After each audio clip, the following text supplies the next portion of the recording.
پاکستان کے ضلع قصور کے اس نوجوان مجاہد کی کہانی جس نے اسرائیل کی سرحدوں کو ہلا کر رکھ دیا۔ اسلام کی بقا کی جنگ لڑنے والے اس مجاہد کی طویل داستان سننے سے پہلے چینل کو سبسکرائب کیجیے تاکہ کہانی کی تمام ترقصات آپ تک ہمیشہ پہنچتی رہیں۔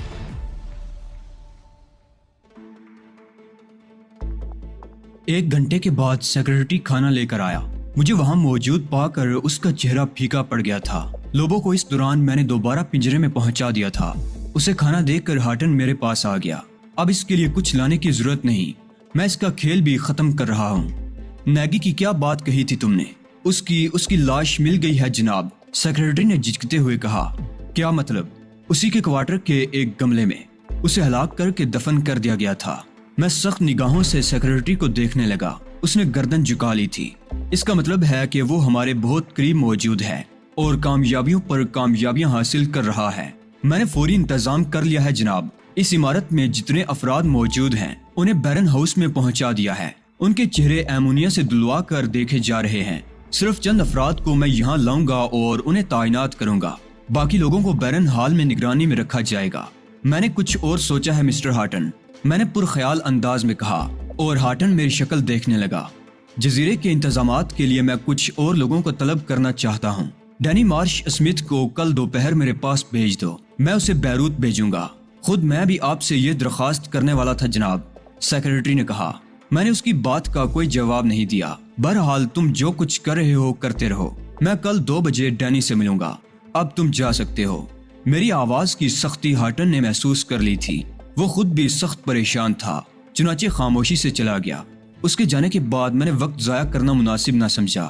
فی الحال اس کے آنے کا امکان نہیں تھا، چنانچہ لوبو کی مدد سے پھر اپنے کام میں مصروف ہو گیا۔ میں نے ضروری دستاویزات کی فلمیں بنائیں اور آخر میں ایک تحریر لکھی۔ آزادی کے متوالوں کو علی یار خان کا سلام۔ جو ذمہ داری مجھے سونپی گئی ہے، میرا خیال ہے خدا نے مجھے اس کی تکمیل میں سرخرو کیا ہے۔ تفصیلات کچھ یوں ہیں۔ خاتون فرانہ جو بیروت میں ایک گمراہ عورت کی حیثیت سے پہچانی جاتی ہے، صہیونی سازش کی سرگرم رکن ہے، اور اس کا اصل نام مارگسیا کیسگارد ہے۔ اس کا تعلق ہینڈرک نامی ایک خطرناک شخص سے ہے اور وہ ان علاقوں میں مکمل کنٹرول رکھتا ہے۔ بیروت اور اس کے نواح میں جس قدر صہیونی سازشیں زیر عمل ہیں، یہ شخص ان کی نگرانی کرتا ہے اور ان کا ریکارڈ اس کے پاس موجود ہے، جس کی تفصیلات اس فلم میں موجود ہیں۔ ہینڈرک نے بیروت کے شمال میں طویل فاصلے پر، جس کا صحیح اندازہ مشکل ہے، ایک جزیرہ کو جو سان بارے یا سان برے کے نام سے مشہور ہے، ان کارروائیوں کا مرکز بنایا ہے۔ اس جگہ اسلحے کے جہاز آتے ہیں اور یہاں سے وہ اسلحہ اسرائیل اور اس کے نواح میں ان جگہوں پر جاتا ہے جہاں صہیونی سازشیں عمل میں آ رہی ہیں۔ یہ جزیرہ تقریباً 6-7 میل کے علاقے میں پھیلا ہوا ہے۔ یہاں کی تمام آبادی خواہ کسی بھی شکل میں ہے، ذہنی طور پر یہودی ہے اور سب اسی سلسلے میں کام کرتے ہیں۔ ہینڈرک ان لوگوں کے لیے بہت اہم شخصیت ہے اور اس کا بے حد احترام کیا جاتا ہے۔ بیروت میں اس کے کارندے مصروف عمل ہیں۔ مزید تفصیلات یہ ہیں کہ میں نے ہینڈرک نامی شخص کو ہلاک کر دیا ہے اور خود اس کے میک اپ میں جزیرے کو کنٹرول کر رہا ہوں، لیکن حالات سنگین ہیں۔ اسلحہ کا ایک جہاز آنے والا ہے جس میں نہ جانے کون لوگ ہوں گے۔ ممکن ہے کہ میں اس میک اپ میں ان پر قابو نہ پا سکوں اور سارا بید کھل جائے۔ اس لیے ضروری ہے کہ میری تجاویز پر فوری عمل درآمد کیا جائے۔ وہ تجاویز یہ ہیں کہ جس قدر افراد ممکن ہو سکیں کسی بھی شکل میں پوری طرح مسلح ہو کر ایک بحری جہاز سے روانہ ہو۔ ان کے پاس بہترین اسلحہ ہو، ڈائنامائٹ وغیرہ کا ذخیرہ بھی درکار ہوگا تاکہ جزیرے کو تباہ کیا جا سکے۔ ہمیں صہیونی سازش کے اس بڑے اڈے کو تباہ کر کے بے شمار فوائد حاصل ہوں گے۔ یہ لڑکی مکمل طور پر ہینڈری کی وفادار ہے۔ اسے گرفتار کر کے قید کر لیا جائے اور ہدایت کر دی جائے کہ یہ کسی بھی طرح کسی سے رابطہ قائم نہ کر سکے۔ اگر یہ تجاویز ناقابل عمل ہوں تو کسی نہ کسی طرح 3 دن کے اندر اندر میرے پاس کسی کو بھیجا جائے۔ اس سلسلے میں ہیلی کاپٹر استعمال کیا جا سکتا ہے جو بآسانی جزیرے پر اتر سکتا ہے۔ ہیلی کاپٹر سے آنے والا مجھ سے مسٹر میریکل کے نام سے مل سکتا ہے۔ ہینڈری کے نام سے میں اسے ہدایات دے دوں گا۔ صورتحال آپ کے علم میں ہے۔ اگر یہ کارروائی ممکن نہ ہوئی تو میں خود ہی اپنی تنہا کوششوں سے اس جزیرے کو تباہ کر دوں گا اور ممکن ہے اس کے بعد زندہ واپس نہ آ سکوں۔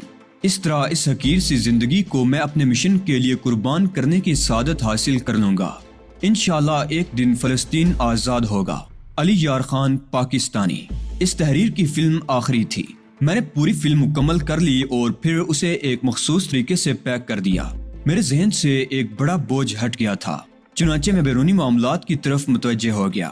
باہر نکل کر میں نے حالات کا جائزہ لیا۔ عمارت غیر معمولی طور پر سنسان تھی، صرف چند افراد ڈیوٹی پر نظر آ رہے تھے۔ مجھے یہ صورتحال دیکھ کر ہنسی آ گئی۔ یہ بھی میرے لیے ایک اعزاز تھا کہ میری ذات سے پورے جزیرے پر سنسنی پھیل گئی تھی۔ اس رات لوبو کو کھانا میں نے خود ہی پہنچایا اور اسے دوسری بہت سی چیزیں بھی فراہم کر دی۔ مجھے یقین تھا کہ میری غیر موجودگی میں ہارٹن یہاں آنے کی کوشش نہیں کرے گا۔ وہ جس قدر الجھا ہوا تھا، اس سے اندازہ ہوتا ہے کہ اب وہ میری ہدایت سے سرے منہ انحراف نہیں کرے گا۔ لوبو سے میں نے کہا تھا، ممکن ہے میں کچھ دیر تمہارے پاس نہ آؤں۔ ہینڈرک، جیسا کہ تمہیں علم ہے، مر چکا ہے۔ تمہارے ساتھ اب اذیت ناک سلوک کرنے والا کوئی نہیں ہے۔ بہرحال میں وقت کا انتظار کر رہا ہوں۔ اس کے بعد ہم دونوں انشاءاللہ بیروت چلے جائیں گے۔ مجھے اب اس کی کوئی پرواہ نہیں ہے ماسٹر۔ میں تمہاری ہدایات کی پابندی اپنا ایمان سمجھتا ہوں، لوبو نے جواب دیا۔ میں وہاں سے چلا آیا اور اس کے بعد عمارت اور اس کے باہر کے حصوں کا میں نے خود جائزہ لیا۔ سیکرٹری ہارٹن مجھے نظر نہیں آیا تھا۔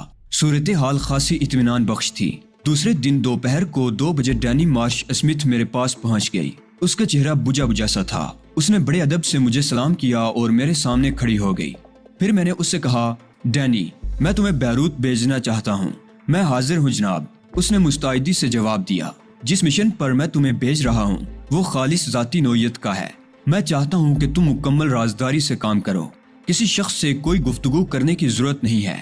ان لوگوں نے جو خطرناک حالات پیدا کر دیے ہیں، ان سے نمٹنے کے لیے مجھے تم جیسے رازداروں کی ضرورت ہے، اور میں نے اس لیے تمہارا انتخاب کیا ہے۔ میری انتہائی خوش قسمتی ہے جناب کہ آپ نے مجھے اس قابل سمجھا۔ میں ہر ممکن کوشش کروں گی کہ آپ کے اعتماد پر پوری اتروں، ڈینی مارش اسمتھ نے کہا۔ میں نے اسے وہ پیکٹ دیتے ہوئے کہا، اس میں ایک اہم دستاویز ہے جسے لے کر تم بیروت جاؤ گی۔ جنوبی بیروت میں ابراہیم سٹورز کے نام سے ایک ڈپارٹمنٹل سٹور ہے جو بظاہر مسلمانوں کا ہے، لیکن اس بات سے بہت کم لوگ واقف ہیں کہ در حقیقت وہ ہماری تنظیم کے لوگ ہیں اور مسلمانوں کی حیثیت سے وہاں رہتے ہیں۔ ابراہیم سٹورز، ڈینی تعجب سے بولی۔ ہاں، جانتی ہو اسے؟ بخوبی جناب، کئی بار جا چکی ہوں وہاں۔ گڈ، تمہیں یہ پیکٹ ان کے حوالے کر کے وہاں کم از کم 24 گھنٹے رکنا ہے۔ انہیں زبانی ہدایت دے دینا کہ فوری طور پر اس دستاویز کو دیکھ لیا جائے۔ وہاں مجھے کسی خاص شخصیت سے ملنا ہے جناب؟ ہاں، سٹورز کے مینیجر سے۔ اس کے علاوہ یہ دستاویز کسی اور کو نہ دی جائے۔ بہت بہتر جناب، بس تھوڑی دیر کے بعد تمہیں روانہ ہو جانا ہے۔ اس کام کو انجام دینے سے قبل تم کسی سے نہیں ملو گی۔ ہیلی کاپٹر کے سفر کے دوران بھی کسی سے گفتگو کرنے کی ضرورت نہیں ہے۔ میں ایسا ہی کروں گی جناب۔ اس کے بعد مجھے کیا کرنا ہے؟ میرا مطلب ہے میں بیروت میں رکوں یا واپس آ جاؤں؟ اس کی اطلاع تمہیں وہی مل جائے گی۔ بہت بہتر جناب۔ ڈینی مارش اسمتھ کو میں نے اپنے سامنے ہیلی کاپٹر میں سوار کرایا تھا۔ پائلٹ کے علاوہ اور کوئی اس میں نہیں تھا۔ اس موقع پر ہارٹن بھی میرے ساتھ تھا، جو بظاہر شرمسار نظر آ رہا تھا۔ بہرحال اب مجھے اپنی اس منصوبہ بندی کے نتائج کا انتظار تھا، اور اس کے بعد کے لمحات جس قدر صبر آزما تھے میں ہی جانتا تھا۔ ایک ایک لمحہ شاک گزر رہا تھا۔ راتوں کو نیند سے جاگ جاتا تھا اور اس کے بعد نیند نہیں آتی تھی۔ ذہن ہر وقت خیالات کی آماج کا بنا رہتا تھا۔ نہ جانے کیسے کیسے خواب دیکھتا تھا، اور یوں یہ لمحات گزر رہے تھے۔ اس دوران ہینڈری کے اس شیطانی جزیرے کا جائزہ بھی لیتا رہا۔ چوتھے دن ایک ہیلی کاپٹر جزیرے پر اترا، جو میں نے خود بھی دیکھ لیا تھا۔ ہیلی کاپٹر سے 2 افراد باہر آئے تھے، جن میں ایک غیر ملکی تھا اور دوسرا غالباً لبنانی تھا۔ ہارٹن انہیں لے کر میرے پاس آیا تھا۔ مسٹر والڈر آپ سے ملاقات کے خواہش مند ہے چیف۔ یہ ہمارے مخصوص نشانات کے ساتھ آئے ہیں، ہارٹن نے کہا۔ میں نے سرد مہری سے والڈر کا استقبال کیا تھا۔ معصوم سے چہرے والا شخص تھا۔ پھر میں نے ہارٹن کو جانے کا اشارہ کیا اور ان دونوں کے ساتھ اندر آ گیا۔ ہارٹن انہیں گورتا ہوا چلا گیا تھا۔ نشست کے کمرے میں لا کر میں نے انہیں بیٹھنے کا اشارہ کیا۔ آپ سے ملاقات کی بڑی خواہش تھی مسٹر ہینڈرک، والڈر نے کہا۔ میں آپ کی کیا خدمت کر سکتا ہوں؟ میں نے کہا، میرا تعلق NGO سے ہے اور یہ چند نشانات مجھے بڑے پراسرار حالات میں ملے ہیں۔ ان کے بارے میں آپ سے معلومات کا خواہش مند ہوں، والڈر نے کہا اور ایک خاص نشان میرے سامنے رکھ دیا۔ یہ تنظیم کا نشان تھا اور میرے سیکشن سے تعلق رکھتا تھا۔ میں نے چونک کر ان دونوں کو دیکھا۔ ڈینی مارش اسمتھ ہم سے ملی تھی، مگر نہ جانے کیوں وہ فواد فواد کہہ کر ہمیں پکار رہی تھی، والڈر نے کہا اور میرے ہونٹوں پر مسکراہٹ پھیل گئی۔ ٹھیک ہی کہہ رہی ہوگی بیچاری، علی یار خان کے جال میں آپ پھنسی ہے، میں نے جواب دیا۔ یہ سنتے ہی والڈر اپنی جگہ سے اٹھا اور مجھ سے لپٹ گیا۔ علی یار خان، تنظیم تم پر فخر کرتی ہے۔ کسی کو گمان بھی نہ تھا کہ تم جیسا شخص تنظیم کو اس طرح مل جائے گا۔ شکریہ فواد، میں نے صرف اپنا فرض پورا کیا ہے۔ بڑی سنسنی پھیل گئی ہے ہم لوگوں میں۔ میرے خیال میں یہ اس سال کا سب سے بڑا انکشاف ہے، اور شاید یہ آپریشن بھی اس سال کا سب سے بڑا آپریشن ہوگا، فواد نے کہا۔ والڈر کے میک اپ میں فواد ہی تھا۔ دوسرا شخص بھی تنظیم کا رکن تھا۔ پائلٹ بھی ہمارا ہی آدمی تھا جو ہیلی کاپٹر میں موجود تھا۔ میرا تحفہ تم لوگوں کو بآسانی مل گیا تھا؟ میں نے سوال کیا۔ جس انداز میں اسے بھیجا گیا تھا اس میں کوئی سکم ہی نہیں تھا۔ اس شخص کا فائل بھی ہمارے ریکارڈ میں موجود ہے۔ 3 اہم معاملات میں ہمیں اس پر شبہ تھا، لیکن اس کے بعد اس کا کوئی پتہ نہیں چل سکا۔ تم نے نہ صرف اس کا انکشاف کیا ہے بلکہ اس کی موت کی اطلاع بھی دی ہے۔ تنظیم میں تمہاری حیثیت کسی مافوق الفطرت شخصیت کسی ہو گئی ہے۔ یہ اعزاز میرے خدا نے بخشا ہے، جس کے لیے میں اس کے حضور شکر گزار ہوں۔ میری دوسری درخواست کا کیا ہوا؟ وہ لوگ چل پڑے ہیں، بہت جلد یہاں پہنچ جائیں گے۔ ان کے لیے انتظامات کر لو۔ کتنے افراد ہیں؟ 120 آدمی مہیا ہو سکے ہیں۔ تمہاری تمام ضروریات پوری کر دی گئی ہیں۔ تربیت یافتہ ہیں؟ مکمل طور پر۔ حالات میں کوئی گڑبڑ تو نہیں؟ ابھی تک تو نہیں ہے، لیکن کسی بھی وقت ہو سکتی ہے۔ یہاں بے شمار خطرناک لوگ موجود ہیں۔ کوئی جہاز ہے جس سے وہ لوگ آ رہے ہیں؟ نہیں، ایک بڑی لانچ ہے۔ اعلیٰ پیمانے پر کام کیا گیا ہے۔ لانچ ایک ایسی کمپنی کی ہے جو اسرائیل نواز ملک سے تعلق رکھتی ہے۔ اس کے کپتان وغیرہ ہمارے قبضے میں ہیں۔ اس سے سفر کیا جا رہا ہے۔ Very good. نام کیا ہے اس کا؟ اولیانوس۔ تم لوگوں کا کیا پروگرام ہے؟ واپس جائیں گے اور اسی لانچ پر اتر جائیں گے۔ صرف تمہیں اطلاع دینے آئے تھے۔ کب تک وہ یہاں پہنچ جائیں گے؟ میرے خیال میں کل صبح کسی بھی وقت، فواد نے جواب دیا۔ شکریہ فواد، میں بے چینی سے انتظار کر رہا ہوں۔ سیکرٹری ہارٹن بھی خطرناک آدمی ہے، بلکہ یہ کہا جائے تو غلط نہیں ہوگا کہ یہ اس جزیرے پر دوسرا خطرناک آدمی ہے۔ خدا تمہیں تمام آفات سے محفوظ رکھے۔ اب ہمیں اجازت دو، کچھ رسمی کارروائی کر لو، بلکہ میں تمہارے لیے شراب منگاتا ہوں، میں نے کہا، اور فواد ہنس پڑا۔ چلو ٹھیک ہے، ہم اسے زمین پر بہا کر اپنی کامیابی کا شگون لیں گے۔ کچھ دیر بعد ہیلی کاپٹر فضا میں بلند ہو کر ایک طرف چل پڑا تو میں نے سکون کی سانس لی اور اپنی جگہ سے ہٹ آیا۔ ہارٹن کچھ الجھا سا تھا، نہ جانے کیوں۔ باقی معاملات حسب معمول تھے۔ شام کو اس سے ملاقات ہوئی۔ میں نئی ہدایات چاہتا ہوں جناب۔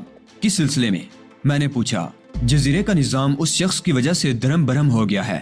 ہم نے اپنی سی تمام کوششیں کر لی، لیکن اس کی تلاش میں ناکام رہے۔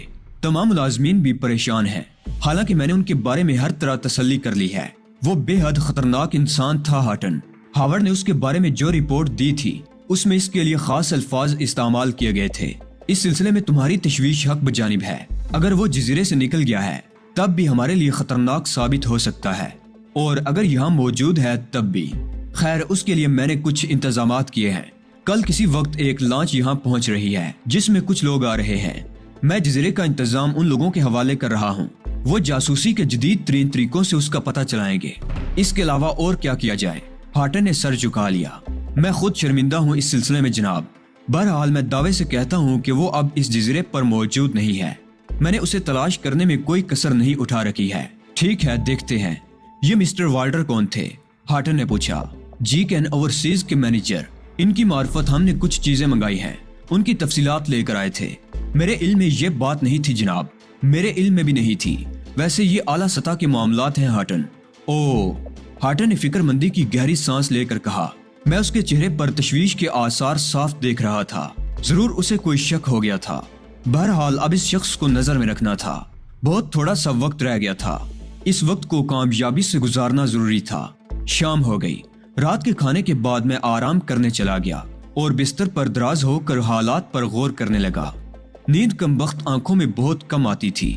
اس وقت بھی رات کے تقریباً 2 بجے ہوں گے جب اوپری روشن دان سے کانچ کا ایک گولا سا نیچے گرا۔ ایک لمحے کے لیے میں حیران رہ گیا۔ میں نے اٹھنے کا ارادہ ہی کیا تھا، لیکن پھر کسی خیال کے تحت ساکت ہو گیا۔ گولے سے سفید سفید دھواں خارج ہو رہا تھا اور گیس کی بو خواب گاہ میں پھیلتی جا رہی تھی۔ میں نے سانس روک لیا۔ یہ مجھے بے ہوش کرنے کی کوشش تھی۔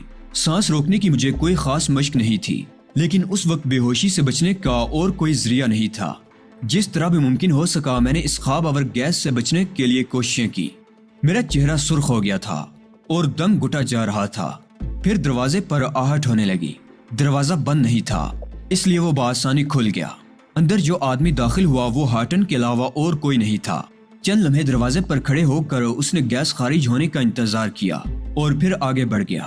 سب سے پہلے اس نے کانچ کے ٹوٹے ہوئے ٹکڑے چن کر جیب میں ڈالے اور پھر آگے بڑھ کر میرے پاس پہنچ گیا۔ مسٹر ہینڈریک، نہ وقت حاضر ہونے کی معافی چاہتا ہوں مسٹر ہینڈریک، مگر ایک ضروری مسئلہ مسٹر ہینڈریک۔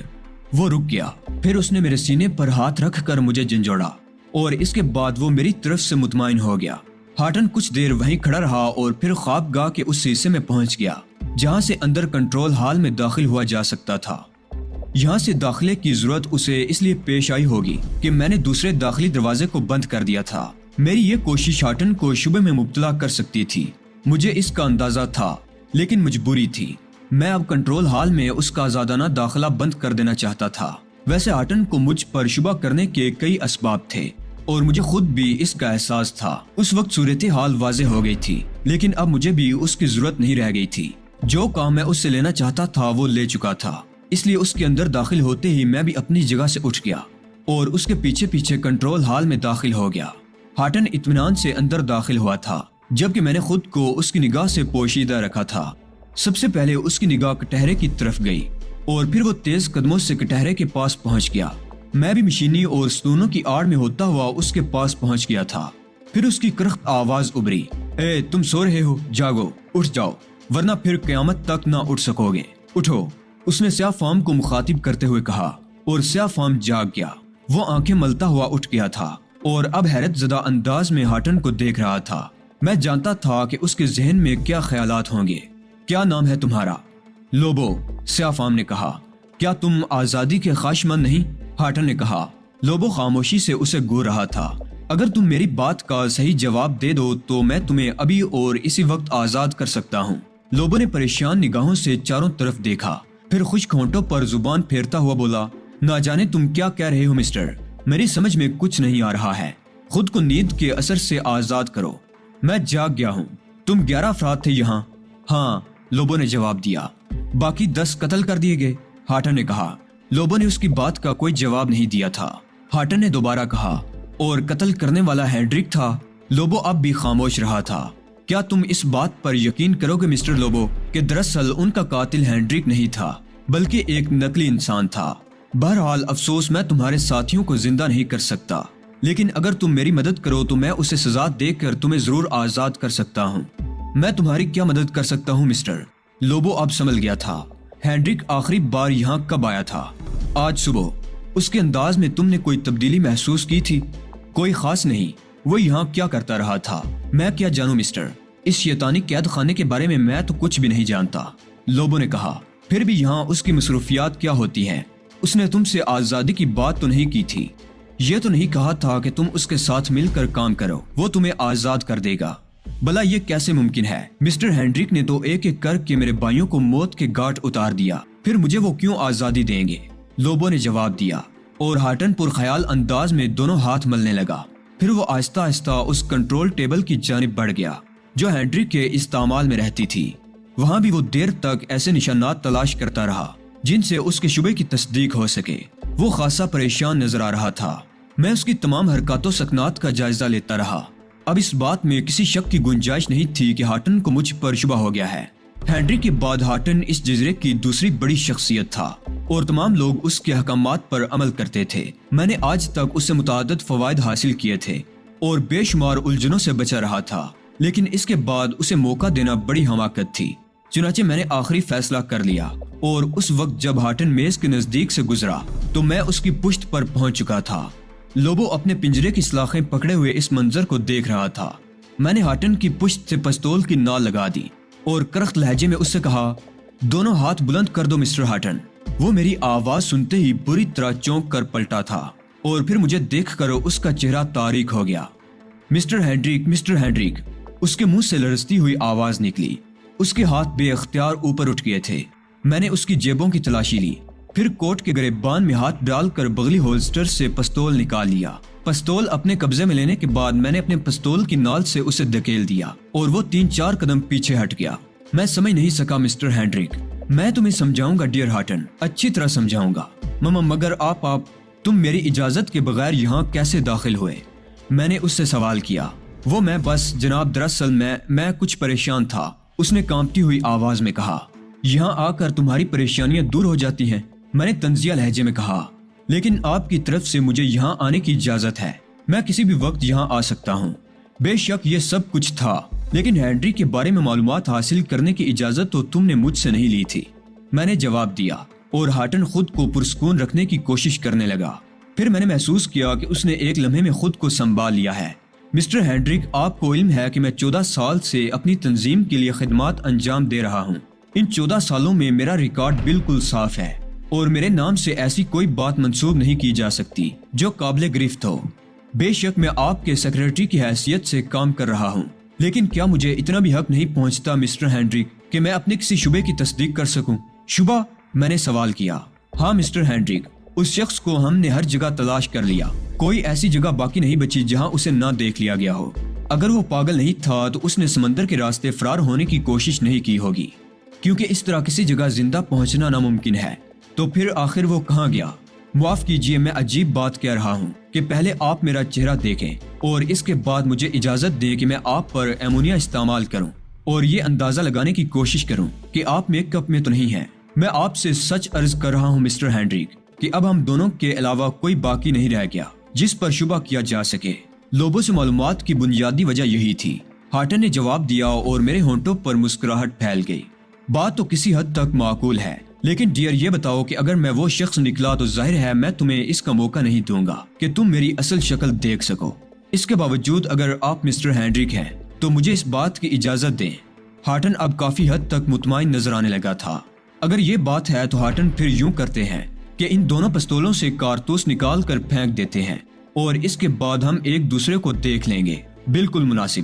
ہارٹن نے اس بات کو تسلیم کر لیا، اور میں نے اس کے سامنے ہی پستولوں کے چیمبر خالی کر دیے اور کارتوس جیب میں ڈال کر دونوں پستول ایک طرف اچھال دیے۔ میرے پاس بھی اب کچھ نہیں ہے، میں نے کہا۔ ٹھیک ہے، میں امونیا فراہم کرتا ہوں، آپ میرا چہرہ دیکھ لیں۔ ہارٹن نے کہا۔ ٹھہرو، رک جاؤ، میں بولا، اور وہ ٹھٹک کر مجھے دیکھنے لگا۔ میں اس کے بالکل قریب پہنچ گیا تھا۔ میں اعتراف کرتا ہوں ہارٹن کہ میں ہینڈرک نہیں ہوں، میں نے کہا، اور اس کی آنکھیں حیرت سے پھیل گئیں۔ اس کے باوجود وہ مضبوط اعصاب کا مالک تھا اور خود کو سنبھالنے کا فن جانتا تھا۔ دوسرے لمحے اس کا گونسا میرے پیٹ پر پڑا۔ مجھے واقعی اس کی توقع نہیں تھی کہ وہ اتنی پھرتی سے حملہ کر دے گا، حالانکہ میرا یہ اعتراف اس کے لیے حیران کن بھی تھا۔ اس نے مجھ پر دوبارہ حملہ کیا، مگر میں 2 قدم پیچھے ہٹ گیا، اور اب میرے لیے ضروری تھا کہ میں اسے سنبھالوں۔ چنانچہ میں نے جوابی کارروائی شروع کر دی۔ میرا پاؤں اس کے گھٹنے پر پڑا اور وہ بے اختیار جھک گیا۔ پھر میرا دوسرا پاؤں گھوم کر اس کے جبڑوں پر پڑا۔ شاید وہ جسمانی لڑائی کا بہت زیادہ ماہر نہیں تھا۔ اس کے برعکس ہینڈرک خاصا پھرتیلا اور جنگجو آدمی تھا۔ حالانکہ ہارٹن قد و قامت میں ہینڈرک سے کسی طرح کم نہیں تھا، لیکن میرے چند ہی گونسوں نے اسے زمین پر لٹا دیا تھا۔ اس کے منہ سے خون بہہ رہا تھا۔ جی تو دوستو، یہ تھی ہماری آج کی ایپیسوڈ۔ ویڈیو پسند آنے کی صورت میں اس کو لائک کیجئے اور اپنے دیگر دوستوں کے ساتھ شیئر لازمی کیجئے۔ اس کہانی کے متعلق اپنے خیالات کا اظہار کامنٹ باکس میں لازمی کیا کریں۔ کہانی کی مکمل اقساط دیکھنے کے لیے چینل کو سبسکرائب کرتے ہوئے بیل آئیکن پر لازمی کلک کر لیجئے۔ ملتے ہیں اگلی ویڈیو میں، تب تک کے لیے اللہ نگہبان۔